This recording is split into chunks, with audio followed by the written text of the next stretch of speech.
Assalamualaikum warahmatullahi wabarakatuh. Yang terhormat Bapak Teddy Supriyadi selaku dosen mata kuliah PKN dan teman-teman yang berbahagia. Puji syukur marilah kita panjatkan kepada Allah Subhanahu wa taala atas rahmat berupa kesehatan sehingga kita dapat berkumpul di sini. Tak lupa juga sholawat serta salam semoga tetap tercurah kepada junjungan kita Rasulullah Shallallahu Alaihi Wasallam. Pada hari ini, saya Indrudianti sebagai moderator yang akan memandu kegiatan diskusi pada hari ini. Topik yang akan kita bicarakan yaitu mengenai negara dan konstitusi. Baik, pematerian yang pertama akan dijelaskan oleh Saudara Fahrizal. Kepada Saudara Fahrizal, waktu dan tempat saya persilahkan. Assalamualaikum warahmatullahi wabarakatuh. Izin memperkenalkan diri, nama saya Fahri Jaramdani dari kelas 1A PGSD Penjas. Di sini saya akan menjelaskan tentang hakikat negara. 1. Pengertian negara. Secara etimologi, kata negara berasal dari kata Staat, Belanda dan Jerman. State, Inggris, etat, Prancis, status atau statum, dari kata Latin. Kata-kata tersebut berarti meletakkan dalam keadaan berdiri, menempatkan atau membuat berdiri. Negara merupakan kelanjutan dari keinginan manusia untuk bergaul dengan orang lain dalam rangka menyempurnakan segala kebutuhan hidupnya. Menurut George Jelinek, negara adalah organisasi kekuasaan dari sekelompok manusia yang telah berkediaman di wilayah tertentu. Menurut R. Joko Sutono, negara adalah organisasi manusia yang berada di bawah suatu pemerintahan yang sama. Menurut J. H. A. Logeman, negara adalah suatu organisasi kemasyarakatan yang mempunyai tujuan melalui kekuasaannya untuk mengatur serta menyelenggarakan sesuatu yang berkaitan dengan jabatan, fungsi, lembaga kenegaraan atau lapangan kerja dalam masyarakat. 2. Sifat-sifat negara. Sifat memaksa, artinya semua peraturan perundangan yang berlaku diharapkan akan ditaati sehingga keamanan dan ketertiban negara pun akan tercapai. Sifat monopoli, artinya negara berhak menentukan tujuan bersama masyarakat, menentukan mana yang boleh dan tidak boleh, mana yang baik dan bertentangan dengan tujuan negara dan masyarakat. Sifat mencakup semua, artinya segala peraturan perundangan yang berlaku adalah untuk semua orang, semua warga negara tanpa terkecuali. 3. Unsur-unsur pembentuk negara.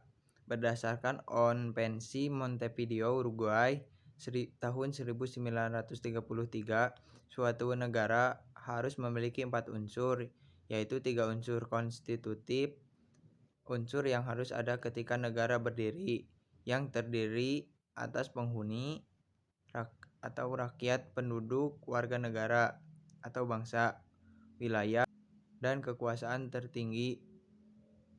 Di samping itu, ada satu unsur deklaratif, yaitu pengakuan dari negara lain.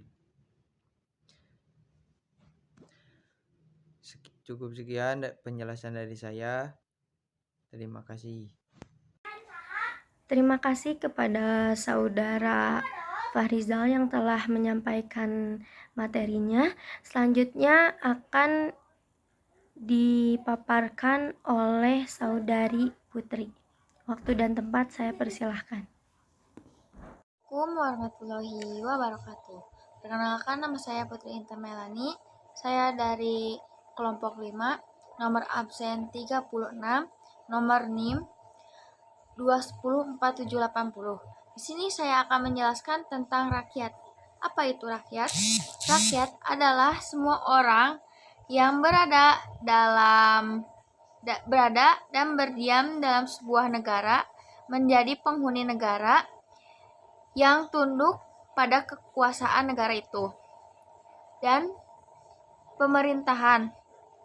Pemerintahan yang berkedaulatan adalah pemerintahan yang mempunyai kekuasaan tertinggi yang dihormati dan dikasihi oleh seluruh rakyat itu serta diakui dan dihormati oleh negara lain. Apa yang dimaksud dengan wilayah daratan? Wilayah daratan adalah wilayah permukaan bumi yang tidak digenangi air, yang termasuk kenampakan alam wilayah daratan antara lain gunung, pergunungan, dataran tinggi, dataran rendah, bukit, lembah, dan tanjung. Adapun wilayah lautan. Wilayah lautan merupakan perairan berupa samudra, samudra laut selatan, danau, dan sungai dalam batas wilayah negara. Dan selanjutnya ada wilayah negara adalah ruang udara airspace yang berada di atas wilayah daratan ataupun perairan suatu negara. Wilayah suatu negara biasanya terdiri dari 3 dimensi, yaitu daratan, perairan, dan ruang udara. Wilayah suatu negara berada di wilayah negara disebut wilayah ekstrateritorial. Contohnya adalah kantor kedutaan besar suatu negara yang terletak di negara lain dan kapal asing yang berlayar di laut bebas dengan menggunakan bendera suatu negara. Terima kasih kepada Saudara Putri yang telah memaparkan materinya. Pematerian selanjutnya akan dijelaskan oleh Saudara Taufik. Kepada Saudara Taufik, waktu dan tempat saya persilahkan. Assalamualaikum warahmatullahi wabarakatuh. Perkenalkan, nama saya Taufik, saya dari kelas 1A PGSD Penjas, NIM 2104579. Untuk poin selanjutnya, saya akan menjelaskan tentang pemerintahan yang berdaulat. Kedaulatan adalah kekuasaan tertinggi dalam suatu negara yang berlaku terhadap seluruh wilayah dan segenap rakyat negara itu. Adapun pemerintahan yang berdaulat mengandung 2 makna, yaitu berdaulat ke dalam dan berdaulat keluar. Berdaulat ke dalam artinya memiliki kewenangan tertinggi dalam mengatur dan menjalankan organisasi negara sesuai dengan peraturan perundangan yang berlaku. Selanjutnya, berdaulat keluar artinya pemerintah berkuasa penuh, bebas, tidak terikat, dan tidak tunduk pada kekuatan lain. Untuk poin selanjutnya, ada pengakuan dari negara lain. Pengakuan negara yang satu terhadap negara lain memungkinkan hubungan antar negara itu menjadi lebih harmonis. Pengakuan dari negara lain terbagi menjadi 2, yaitu pengakuan de facto dan pengakuan de jure. Pengakuan de facto yaitu yang berdasarkan kenyataan yang ada atau fakta yang sungguh-sungguh nyata tentang berdirinya suatu negara. Selanjutnya ada pengakuan de jure, yaitu pengakuan berdasarkan pernyataan resmi menurut hukum internasional. Untuk poin selanjutnya, asal mula terjadinya negara. Ada beberapa cara untuk mengetahui asal mula terjadinya suatu negara, yaitu secara faktual dan secara teoritis. Secara faktual yaitu cara mengetahui asal mula terjadinya negara berdasarkan fakta nyata yang dapat diketahui melalui sejarah lahirnya negara tersebut. Secara faktual dapat digolongkan lagi menjadi beberapa faktor atau kejadian seperti acupati atau pendudukan, cesi atau penyerahan, acesi atau penaikan, dan fusi atau peleburan, serta proklamasi, innovation atau pembentukan baru, dan terakhir ada anekati atau penguasaan. Selanjutnya cesi atau penyerahan, acesi atau penaikan, dan fusi atau peleburan, serta proklamasi, innovation atau pembentukan baru, dan terakhir ada anekati atau penguasaan. Selanjutnya secara teoritis. Ada beberapa teori terbentuknya suatu negara, yaitu teori ketuhanan, teori kekuasaan, teori perjanjian, masyarakat atau kontrak sosial, dan teori hukum alam. Selanjutnya ada berdasarkan proses pertumbuhan. Asal mula terjadinya negara dibedakan menjadi dua proses, yaitu secara primer dan secara sekunder. Yang pertama, secara primer, pertama pertumbuhan suku, lalu munculnya kerajaan, lalu negara nasional, dan terakhir ada negara demokratis. Secara sekunder, di mana negara telah ada sebelumnya, namun karena ada revolusi, intervensi, dan penaklukan, tumbuhlah negara baru yang menggantikan negara yang telah ada. Sekian presentasi dari saya. Mohon maaf bila ada kesalahan. Wassalamualaikum warahmatullahi wabarakatuh. Baik, terima kasih kepada Saudara Taufik yang telah memaparkan materinya. Selanjutnya materi akan disampaikan oleh Saudara Steven. Kepada Saudara Steven, waktu dan tempat saya persilahkan. Saya, Steven Nagitupulu, dari kelompok 5 akan menjelaskan tujuan negara. 1. Teori kekuasaan. Teori negara kekuasaan dianut oleh dua tokoh, yaitu Sangyang dan Nicolo. Kedua tokoh tersebut menyatakan bahwa teori tujuan negara adalah untuk menghimpun dan memperbesar kekuasaan agar tercipta kemakmuran, kebesaran, dan kesejahteraan.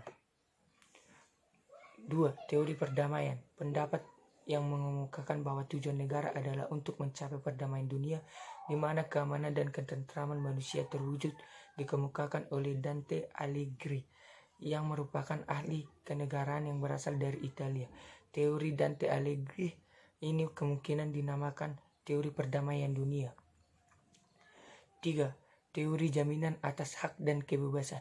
Menurut teori ini, negara bertujuan membentuk dan mempertahankan hukum supaya hak dan kemerdekaan warga negara terpelihara. Peranan negara hanya sebagai penjaga ketertiban hukum dan pelindung hak serta kebebasan warganya. Fungsi negara. Fungsi negara secara umum ada 4, yakni untuk melaksanakan ketertiban dan keamanan, fungsi kemakmuran dan kesejahteraan, fungsi pertahanan dan keamanan, serta fungsi menegakkan keadilan. Terima kasih.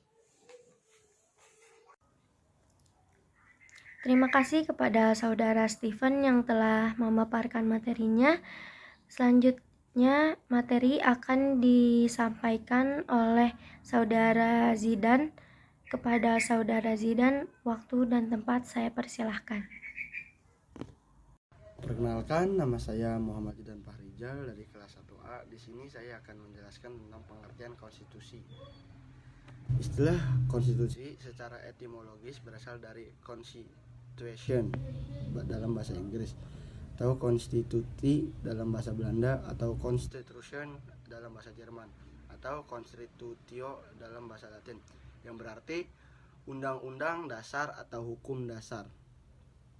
Dalam kehidupan sehari-hari, orang Indonesia terbiasa menggunakan istilah undang-undang dasar sebagai konstitusi, sebagaimana orang Belanda dan Jerman menggunakan Grondwet dan Grundgesetz. Yang keduanya menunjuk pada naskah tertulis. Padahal istilah konstitusi bagi banyak sarjana ilmu politik merupakan sesuatu yang lebih luas dari undang-undang dasar, yang meliputi keseluruhan peraturan baik yang tertulis maupun yang tidak tertulis, yang mengatur secara mengikat cara-cara bagaimana suatu pemerintahan diselenggarakan dalam suatu masyarakat.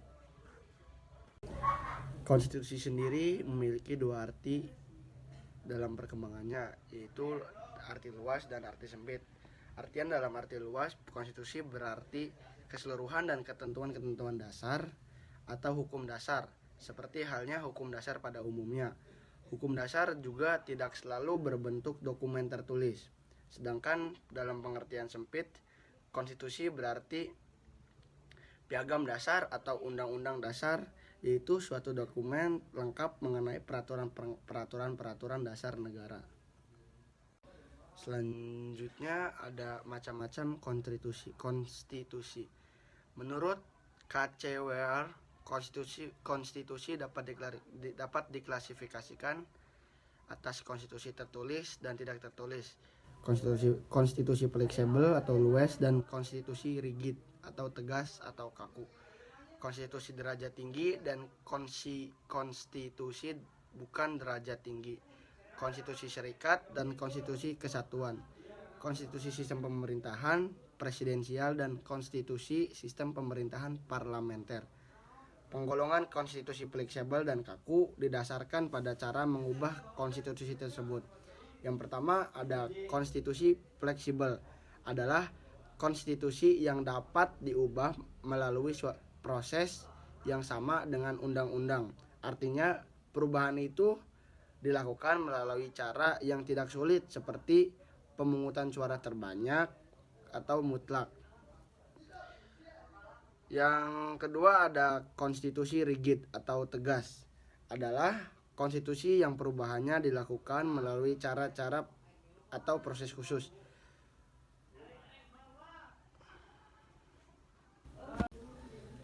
Yang selanjutnya ada isi konstitusi. Setiap negara pasti memiliki isi konstitusi yang berbeda-beda, baik dalam materi, semangat, maupun daya jangkau serta sistematikanya. Dasar filsafat konstitusi dapat berupa konsideran atau dasar-dasar pertimbangan sebagai pengantar suatu ketetapan atau undang-undang dasar.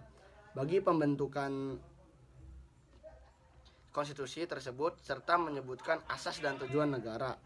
Konstitusi juga ada kalanya dikeluarkan dalam bentuk deklarasi atau pernyataan tersendiri yang mendahului konstitusi tersebut, atau dapat pula merupakan kesimpulan dalam suatu muqaddimah atau pembukaan. Misalnya konstitusi Amerika Serikat pada tahun 1787 dan konstitusi Prancis pada tahun 1971. Yang selanjutnya ada diktum konstitusi. Dalam pasal pertama, konstitusi pada umumnya tercantum identitas negara, daerah, bangsa, bahasa, bendera, lagu kebangsaan, dan lambang negara. Kemudian dilanjutkan dengan sifat negara, bentuk negara, dan bentuk pemerintahan, kedaulatan, serta bagaimana cara menjalankannya. Selanjutnya dinyatakan jaminan-jaminan bagi hak-hak asasi dan kebebasan-kebebasan dasar manusia. Nama-nama lembaga di bidang legislatif, eksekutif, dan yudikatif, ketentuan susunan organisasi, cara pembentukan dan wewenangnya, serta kedudukan dan hubungannya satu sama lain. Pada bagian akhir konstitusi itu biasanya disebutkan bagaimana cara atau prosedur mengubah konstitusi tersebut. Secara keseluruhan, diktum konstitusi yang terpenting adalah bagaimana perimbangan kedudukan antara yang memerintah dengan yang diperintah. Yang selanjutnya ada cara mengubah konstitusi. Menurut Miriam Budiarjo, ada 4 cara atau prosedur dalam perubahan konstitusi. Yang pertama, sidang badan legislatif dengan ditambah beberapa syarat. Yang kedua ada referendum, yaitu permintaan pendapat rakyat tentang perlunya perubahan atau sikap terhadap konstitusi. Yang ketiga, melalui negara-negara bagian dalam negara federal. Yang keempat atau terakhir, melalui musyawarah khusus. Terima kasih kepada Saudara Zidan yang telah memaparkan materinya. Selanjutnya materi akan disampaikan oleh saya sendiri, Indri Rudianti, mengenai perbandingan konstitusi antar negara dan pengertian Undang-Undang Dasar 1945. Perbandingan Undang-Undang Dasar 1945 dengan konstitusi negara liberal dan sosialis komunis. Ada 3 poin. Poin yang pertama ada salah satu konstitusi RI Undang-Undang 1945. A. Kepala negara adalah seorang presiden, pasal 6. B. Menggunakan sistem pemerintahan presidensial, pasal 4 dan 17. C. Menerapkan sistem pembagian kekuasaan. D. Kekuasaan eksekutif dipegang seorang presiden, dibantu satu wakil presiden dan para menteri, pasal 17. E. Kekuasaan legislatif dipegang oleh DPR bersama-sama dengan presiden, pasal 5 ayat 1 dan 20. F. Kekuasaan yudikatif dipegang oleh sebuah Mahkamah Agung dan Mahkamah Konstitusi, pasal 24. G. Undang-Undang Dasar 1945 telah diamandemen sebanyak 4 kali sampai dengan tahun 2002. Poin yang kedua yaitu konstitusi negara liberal atau konstitusi Amerika Serikat. A. Kepala negara adalah seorang presiden, artikel 1, section 1. B. Menggunakan sistem pemerintahan presidensial, artikel 2. C.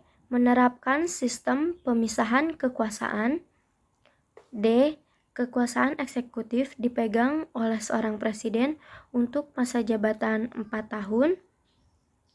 E. Kekuasaan legislatif dipegang oleh Kongres, House of Representatives dan Senat, artikel 1, section 1.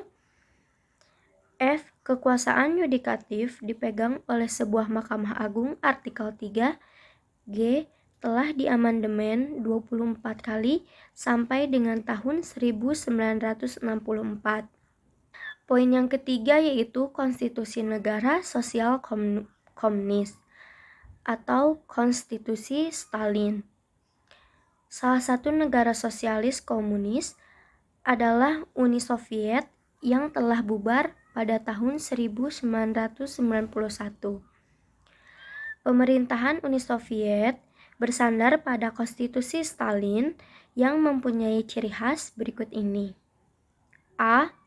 Paham yang dianut adalah Marxisme-Leninisme dalam bentuk pemerintahan Republik Sosialis, chapter 1, artikel 1.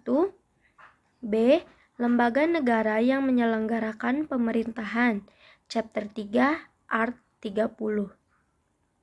Adalah Soviet tertinggi yang terdiri dari MPR, perwakilan rakyat, perwakilan republik-republik negara bagian, Presidium Soviet tertinggi. C. Menteri-menteri bertanggung jawab kepada Presidium Soviet tertinggi. D. Hanya terdapat satu partai politik. Materi selanjutnya yaitu pengertian Undang-Undang Dasar 1945. Undang-Undang Dasar adalah naskah yang memaparkan rangka dan tugas-tugas pokok dari bagian-bagian pemerintahan suatu negara dan menentukan pokok-pokok cara kerja badan tersebut, atau ECS Wade dalam buku Constitutional Law.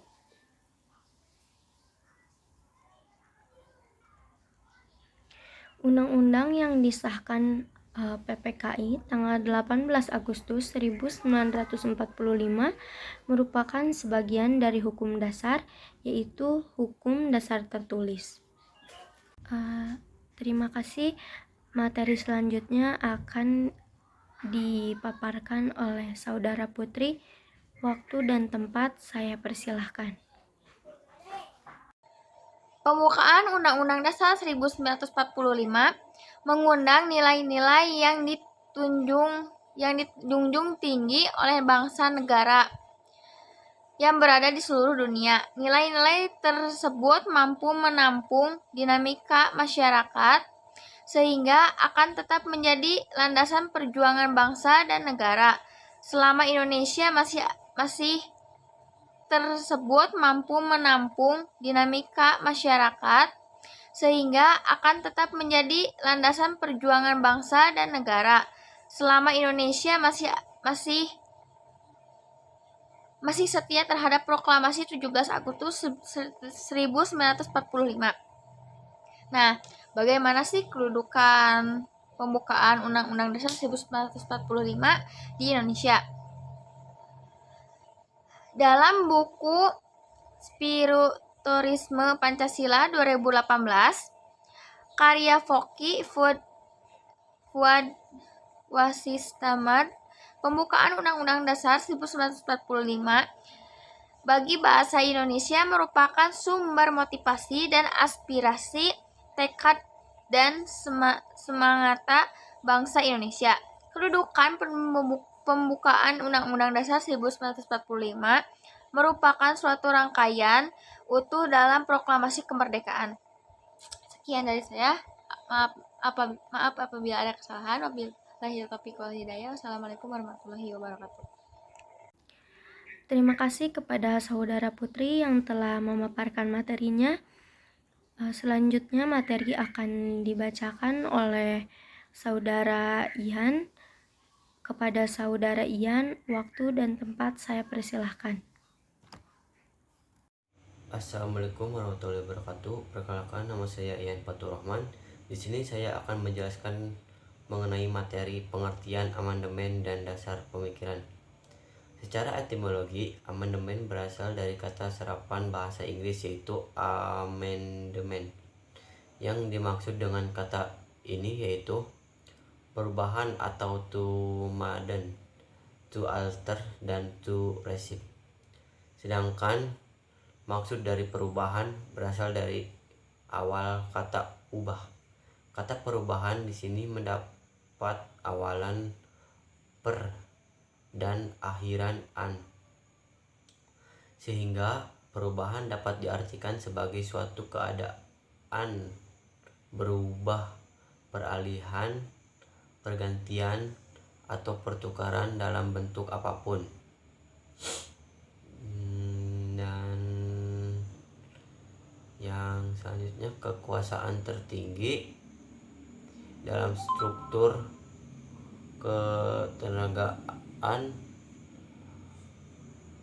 ketatanegaraan bertumpu pada MPR dalam melaksanakan kedaulatan rakyat berdasarkan Undang-Undang Dasar 1945. Selain itu, kekuasaan yang diberikan begitu besar kepada kekuasaan eksekutif dalam Undang-Undang Dasar 1945. Lalu yang selanjutnya yaitu sistem pemerintahan negara, kelembagaan negara.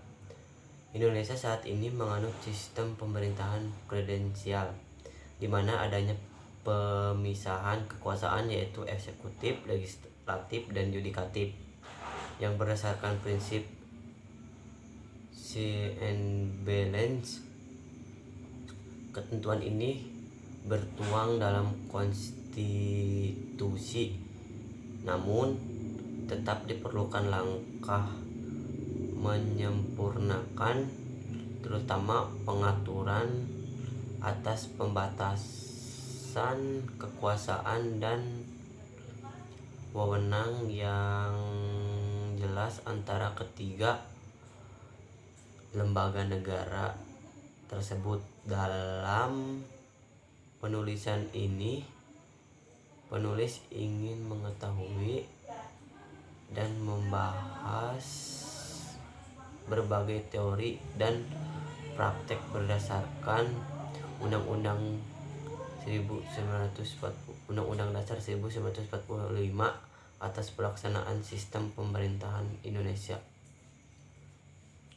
sehingga ketentuan yang diterapkan berdasarkan Undang-Undang Dasar 1945 diperlukan kembali upaya penyempurnaan agar secara konsepsional dan praktiknya dapat berjalan secara ideal.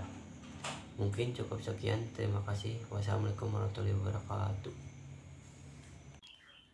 Terima kasih kepada saudara Ian yang telah memaparkan materinya.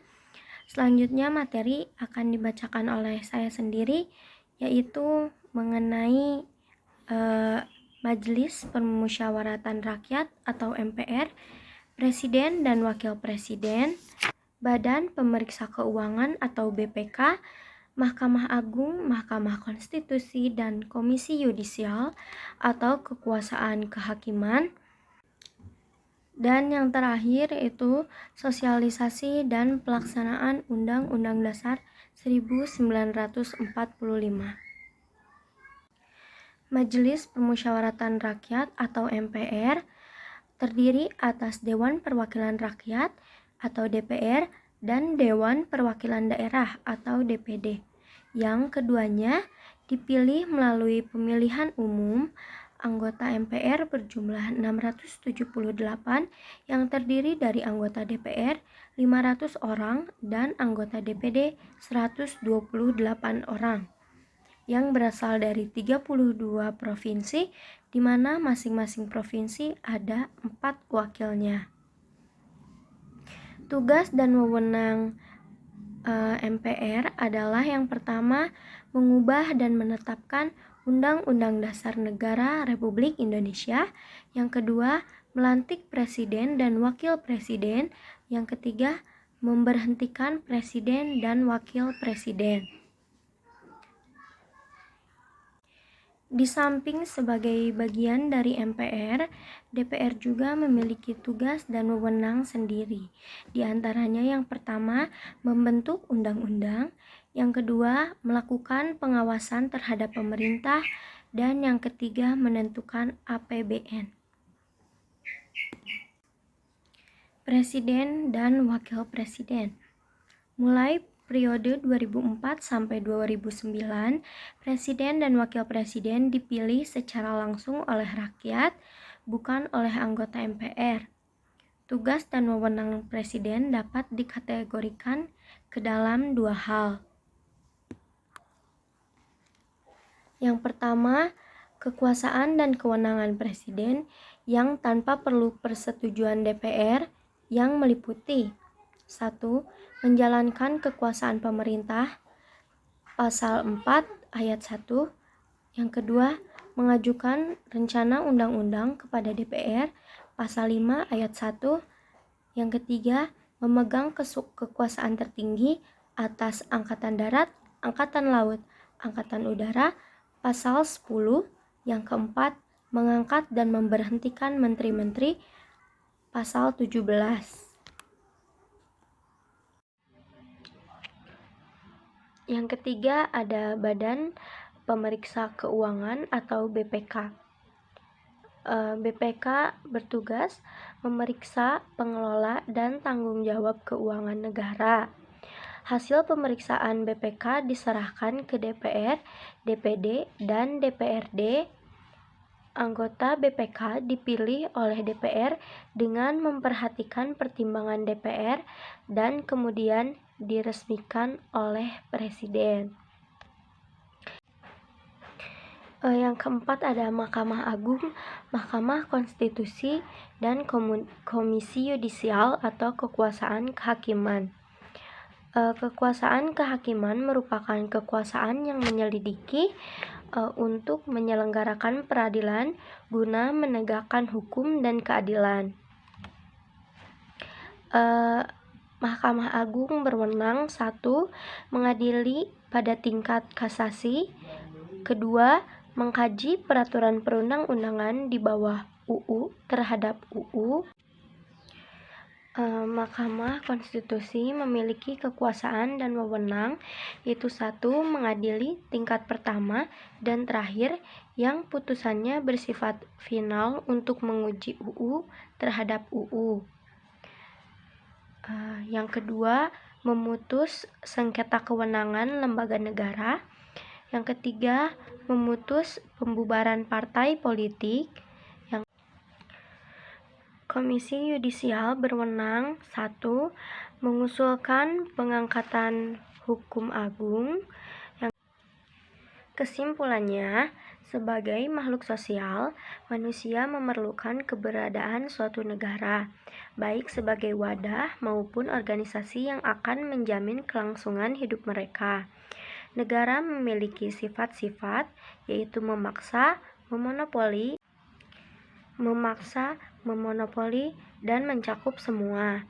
Dengan sifat-sifat tersebut, negara melalui pemerintahannya dapat membuat peraturan perundang-undangan, melaksanakannya untuk menjamin hak asasi dan kesejahteraan warga negaranya, serta menegakkan peraturan perundangan yang dibuat.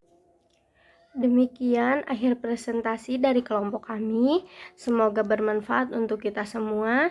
Terima kasih. Kurang lebihnya mohon maaf. Wabillahi taufik wal hidayah. Wassalamualaikum warahmatullahi wabarakatuh.